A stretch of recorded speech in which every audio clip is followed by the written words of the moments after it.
Brooklyn, how you doing?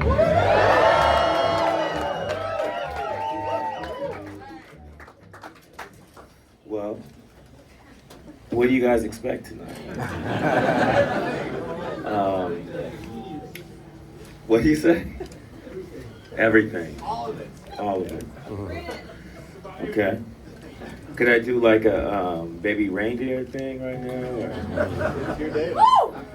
No, yo. My name's Adrian Younge. And we are so happy to be here tonight with you all.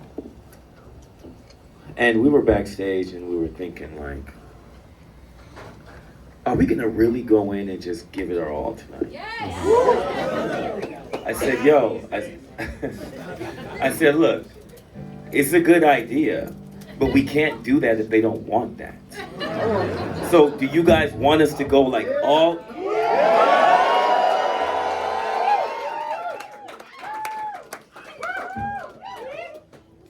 You guys thought that was good. Do you really want us to go all in?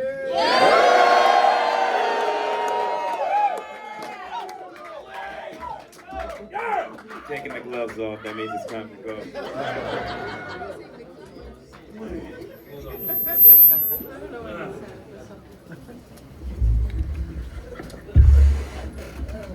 Change their mind. Too late for that. 5.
Oh, thanks.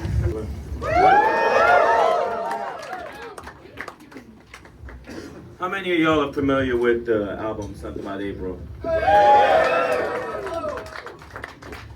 So, I look at that kind of like as my debut album, even though I did Black Dynamite right before that, you know? And it's interesting because Something About April is an album that I came out with that I wanted to represent my DJ crate. Because when I would DJ, I would have a Stereo Lab album, I'd have a Delphonics album, I'd have an Ennio Morricone album. And like, I never heard something like that all in one kind of project. So, in creating that album, I was surprised to see people really dug it. And it brings me to why I'm here today, because in a strange way, even though I'm from LA, it's like an LA, New York album, because I was with Wax Poetics at the time. And those is like my dear brothers, and I remember the founder, Andre Torres, I remember after, well, just back up a little bit. Let me give you a little piece of this story so you already get it. So I'm the editor and composer of a film called Black Dynamite. And when we were making the film, the producers reached out to Wax Poetics, which is my all-time favorite magazine, straight up, and said, hey, we're doing this blaxploitation thing, would love for you guys to put out the soundtrack. I didn't know them, they didn't know me. And they were like, man, fuck, why are you gonna put out this whack ass shit? We want to be involved, but why do we want to do this whack shit? They thought it was just some old dude doing some MIDI keyboard stuff for a blaxploitation film. They saw the film and they were surprised to see that I was a young dude. And we immediately hit it off, like brothers. We're still brothers to this day. And after Black Dynamite came out, it became this cult classic. I said, yo man, Andre, you know, I want to do an album, man. I want to do an album that feels like if RZA produced a Delphonics with like Portishead and like Lalo Schifrin or some shit. Let's do a whole album like that. Trust me, bro, I'm telling you I could do it. And because of what happened with Black Dynamite, they believed in me. So I spent, like, that was when I first started spending time in New York. And it's crazy because I spent a lot, they were in Dumbo, so just being in Brooklyn, like when I come out here, I always think about those times because I really look at those as the beginning. And it's kind of full circle for me to come back here and perform this. So thank you guys for being here tonight.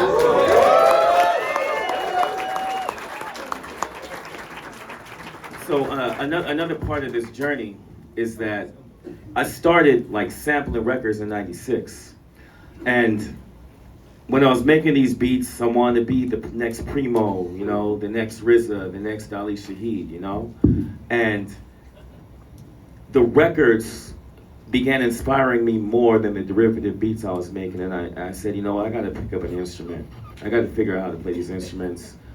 And I also need to record the way that these records sounded. So I started putting in the time, putting in the work to try to trick people into thinking I could play shit. Yeah. And I don't know how it worked, but it worked. And this song that I'm about to play right here is a song that's been sampled by Jay-Z. And he sampled 2 songs on this album. But this song, when you hear the way that this is written, how many beat makers we got in here? Okay, so you're scared to share your beats. That's what it is. Okay. You guys realize you're all artists, whether the fuck you're getting paid or not. So how many beat makers we have in here? How many producers? So check this out. When you listen to this next song, this is the perspective I was making this with. I wanted to make a song as if I had an orchestra, as if I had a full band with me that was playing and chopping up the samples. Listen to this live song as if it's a sample and you'll understand how it was written. All this music is written from the point of view of hip hop. Yeah. Because hip hop is a bricolage of vinyl culture. We sample everything. and make something brand new out of it. So when you listen to this, when you listen to these arrangements, think about somebody pressing buttons, but it was literally me playing each instrument in my head as if I was playing the instrument, but in my head I was pressing buttons even though I'm playing drums, even though I'm playing bass. And this is like, I'm somebody that didn't know shit. So I hope that can inspire somebody out there that's, you know what I'm saying? Because y'all paid to see this shit. 5, 6, 7.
When I was listening to these records,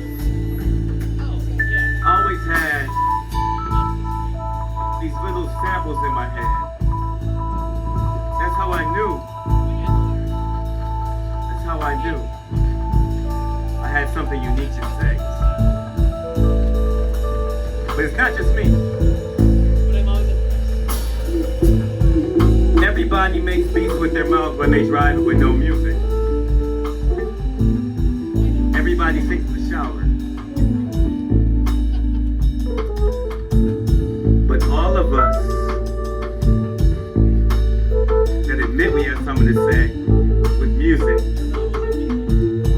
have to say it. So right now, I'd like for for y'all to listen to some of the samples in their heads. This is Sam Reed, y'all.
Violin.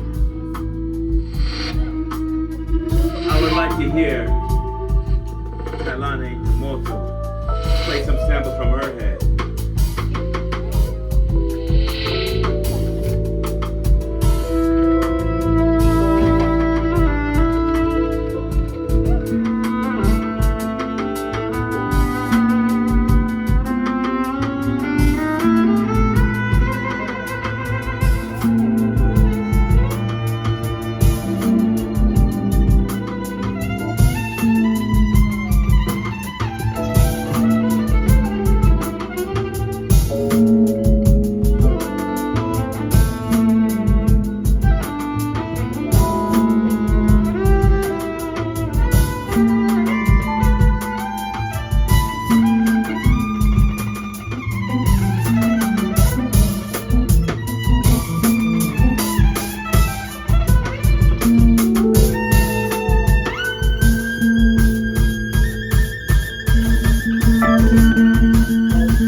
How many of y'all like them spaghetti western movies?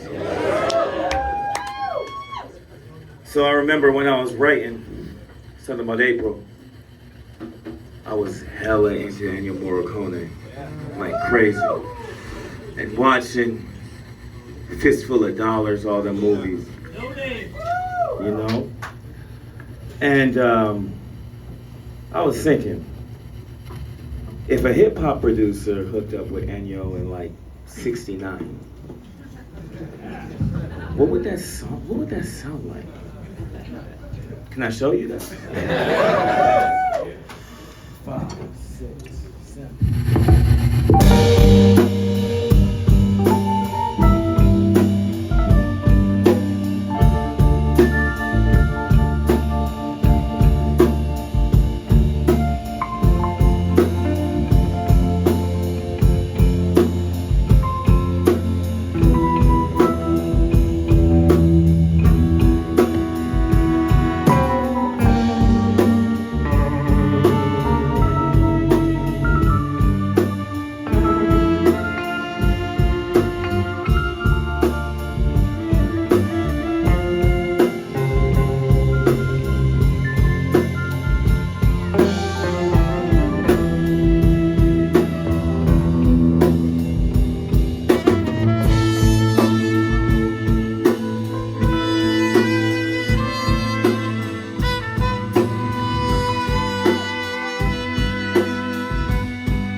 So when I was getting ready to wrap up Something About April, I had to put a song on there that felt hip hop to me. So it's strange because when I would go spin in LA at my hip hop spots, as hip hop as I was spinning everything that had no drum machine.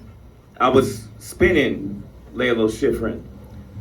I was spinning Quincy Jones. I was spinning all of these breaks. So I wanted to create a song that sounded like a hip hop beat in '69. So I created the song and I sent it to the label. And one of the dudes was like, yo man, that shit is fucking banging, bro. I was like, man, thank you, bro. Like, really, thank you very much. He was like, but someone else at the label has a concern. I was like, what? He said, it's not on beat. I'm like, wait, what? He asked if you needed to do it over because it's not on beat. Oh, he doesn't have the ear. He said, yeah. I was like, yo, I love that dude, but fuck him. This is what the song is.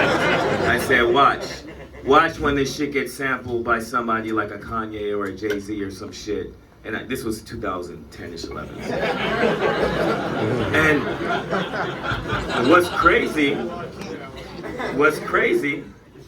is that one of them did sample it. So I'm gonna play the beat for y'all. Y'all let me know if this shit sounds off beat, okay? Give me some drums, Marcelo.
the Something About April journey.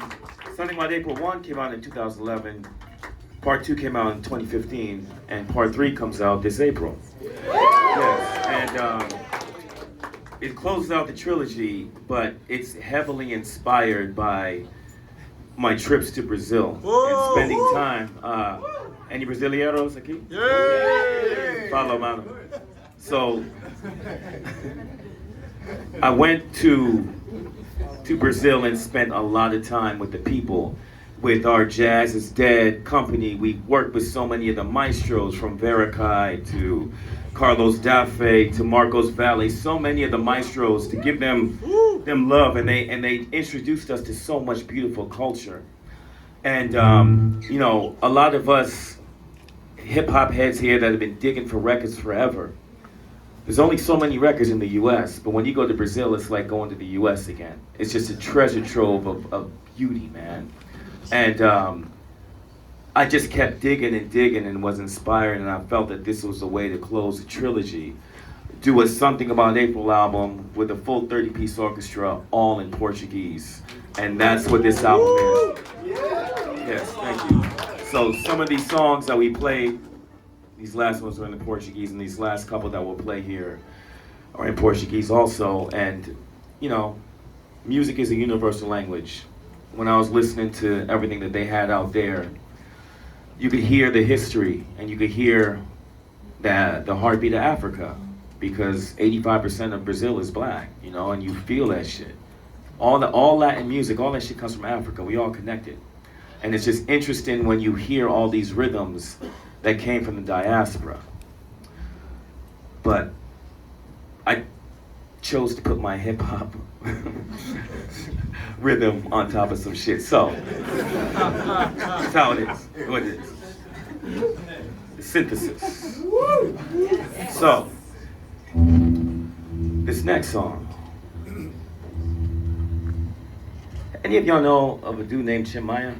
Yeah. So those of you that don't know who Chimaya is, Chimaya, he actually spent time in New York.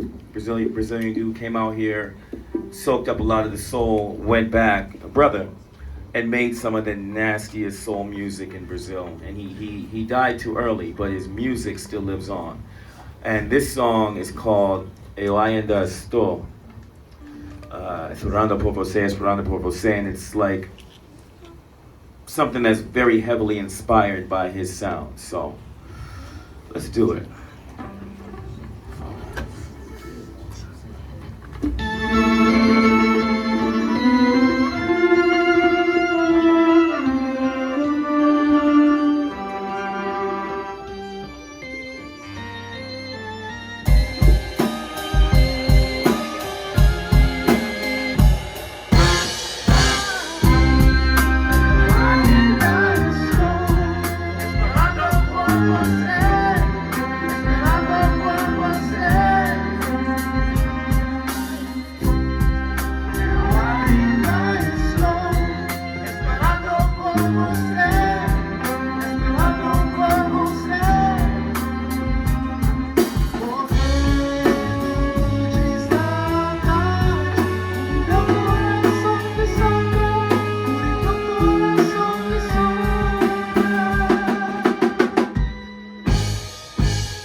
Música Na Minha Fantasia. Go for 5, 6, 7.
Thank y'all.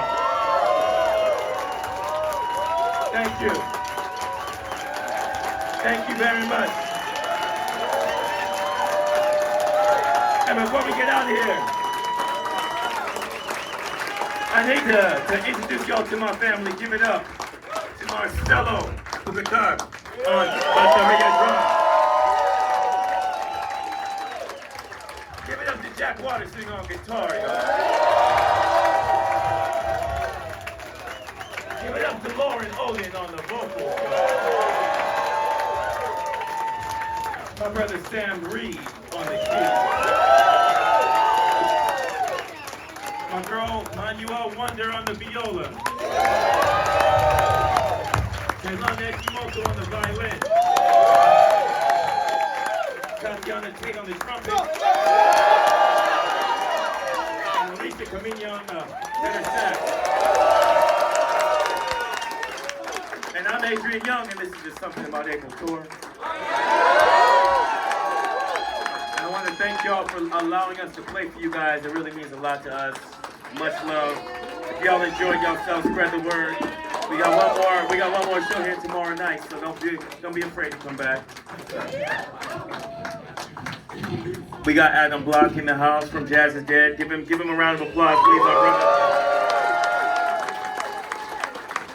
So yo, what did you say? One more!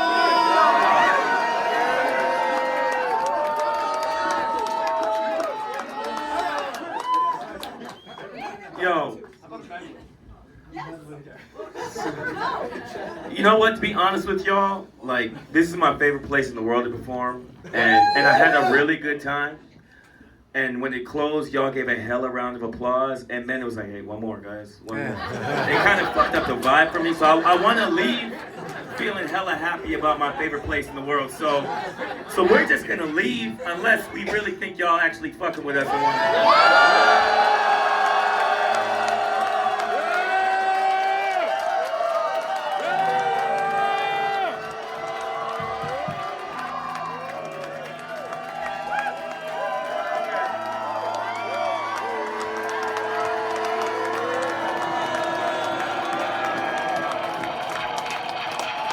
Alright, we're gonna get real fucking loose on this shit, then, yo.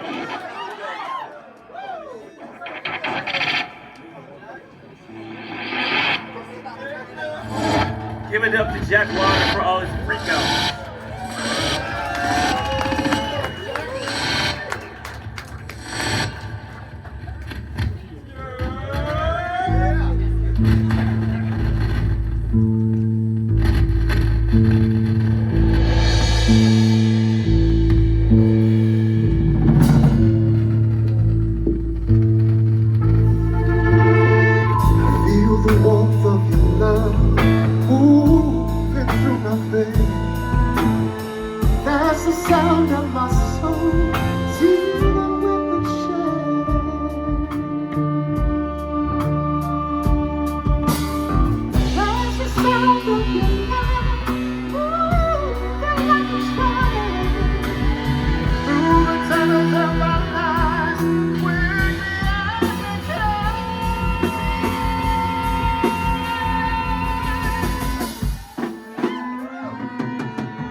for sure that I'm feeling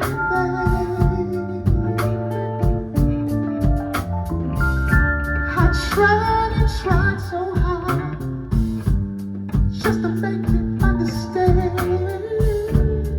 I need your love and you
This is my family up here on stage. 1, 2, 3. Yo, thank y'all. If y'all have fun tonight, come back and hang out with us tomorrow.